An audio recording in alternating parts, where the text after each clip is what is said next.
నమస్తే అండి ఈ రైతు సోదరులందరికీ. ఈరోజు మనం సొబ్బాల గ్రామంలో మన కావ్యతేజ వేసినటువంటి రైతు దగ్గర ఉన్నాము. శ్రీని గారు, దారేలి శ్రీని గారు, చెప్పండి సార్, ఇది మీరు ఎన్ని ప్యాకెట్లు తీసుకున్నారు ఏంటి? ఇది 200 తీసుకున్నానండి. ఎకరన్నరకు వచ్చింది నారు. ఓకే, కావ్య స్వీట్స్ బాగా కాసిందండి. బాగా కాసింది. ఇది తోటమూల సాయి బాలాజీ, శ్రీ సాయి బాలాజీ సీడ్స్ నుంచి కావ్యతేజ యూట్యూబ్లో చూసి అందరు చెప్తుంటే విని తీసుకోవటం జరిగిందండి. అందరు చెప్తుంటే వినడమే కానీ యూట్యూబ్లో చూసాము. ప్రజ్వల్ సీడ్స్ వారి మాట మీద తీసుకున్నటువంటి రైతు ఈయన. ఈరోజు వేసినాక ఆయనకు అర్థమైంది ఏంటంటే చెప్పిన దానికంటే కూడా చాలా బాగుందనే ఫీల్ అయితే వచ్చింది. ఈ భూమి అయితే అంత సారవంతమైన నేల అయితే కాదు, ఇంతకుముందు కూడా ఎవరికి పంట పండలేదు అనేది ఒక రైతు చెప్పారు.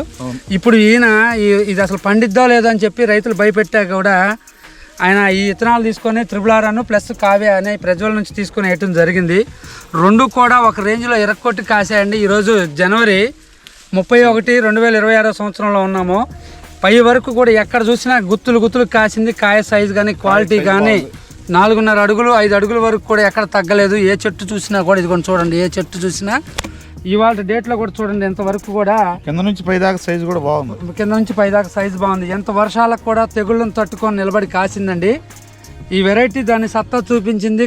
ప్రజ్వల్ సీడ్స్ వారి మాట నిజమేననేటట్టుగా మరొకసారి ఈ దారేలి శ్రీని గారు వాళ్ళు కానీ చుట్టుపక్కల మండలంలో ప్రజలందరూ నమ్మే విధంగా నమ్మకానికి ఖచ్చితంగా చెప్పినట్టు ఉంటుందని ఈ వెరైటీ చూసాక అర్థమవుతుందండి.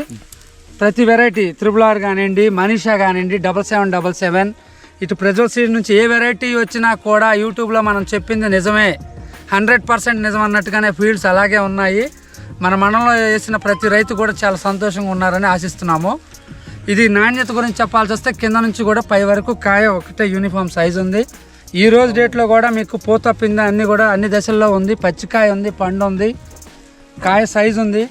ఎన్ని రకాలుగా చూసినా కూడా ఇది రైతులకి ది బెస్ట్ విత్తనం అని అయితే చెప్పొచ్చండి. ఇది కూడా చూడండి పై వరకు కూడా ఇది ఒకటే చెట్టు అండి. ఇదంతా ఒకటే చెట్టు. కాసిన చెట్టే చూపించడం కాదండి, ప్రతి చెట్టు కూడా ఇక ఏమండి కాసిన చెట్టే కాదు, ప్రతి చెట్టు ఎక్కడికి పోయినా కూడా అట్లానే ఉంటది. చేను మొత్తం అట్లా కాసి ఎక్కడికక్కడ వంగిపోయి ఉంది. ఆల్రెడీ ఈ రైతే RRR కూడా వేసారు కదండి మీరు? అవునండి. రెండు సమానంగా ఉన్నాయా? ఇప్పుడు పొడుగుంది కాయ, కాపు ఒకే తిరుగుంది, కాయ పొడుగుంది, కలర్ బాగుంది. అసలు ఈ కలర్ ఎందుట్లోని కలవట్లేదు. ఒక కాయ తీసుకొని చేనంతా తిరిగినామండి మేము. చెప్పపోవటం ఎందుకు మీతో. ఒక కాయ ఒకటి కోసుకొని మేము, మావాడు ఒకటి చెప్పిండు, కాయ ఒకటి కోసుకొని చెట్టుకి పెట్టి చూసినాం. ఈ కలర్ ఎందుట్లోని కలవట్లేదు, ఈ కలర్ రాలే అసలు. కావ్య నెంబర్ 1 అంటే నెంబర్ 1. రెండు తెలుగు రాష్ట్రాల్లో చెప్పింది చెప్పినట్టుగానే మన ఏ మూలకి వెళ్ళినా కూడా కావ్య వేసిన రైతుది ప్రతిదీ ఇలాగే ఉందండి. సేమ్ సైజ్ మొత్తం బాగుంది. ఇది కోతకు సిద్ధంగా ఉందండి. ఇది ఫీల్డ్ రైతు రేపే వస్తానంటున్నారు. ఏ చెట్టు చూసినా కూడా చూడండి సార్, ఎక్కడ చూసినా కూడా 4-5 అడుగులకి తగ్గలేదు. 5 అడుగుల్లో కూడా ఎక్కడికి పై వరకు కాసి పడిపోయింది. ఇదిగోండి మీరు మీ ముందే కొమ్మలు లేపుతున్నాను చూడండి. 5 అడుగులు అంటే ఏం ఆశ్చర్యం ఏం లేదు సార్. ఇది అద్భుతం. ఎక్కడ చూసినా కూడా ఈ రికార్డు మొత్తం వహించాడు సొబ్బాల గ్రామం, ఈ చుట్టుపక్కల. వాస్తవానికి ఆయనకి హార్ట్ఫుల్ గా చెప్పాడు. ఇప్పుడు ఎవరైతే ఈ పంట పండదు అన్నారు కదా రైతులు, ఈ కాపు చూసి ఈ పొలం ఎందుకు అంటే వాళ్ళు మంచి కోసమే చెప్పారు నాకు. నా మంచితనం వల్ల ఈ చేను ఎందుకు తీసుకున్నావు, చేను పండేది కాదు, బలం లేదు చేలో అది అన్నారు. మరి ఇప్పుడు ఏమంటున్నారు? బాగుంది. అలాంటి నేలలో కూడా ఈ విత్తనం ఇలా కాసినప్పుడు ఇప్పుడు ఎట్లా ఉందండి? మంచి నేల అయితే ఇంకా బాగా వచ్చిద్దాం కాపన్నట్టుంది.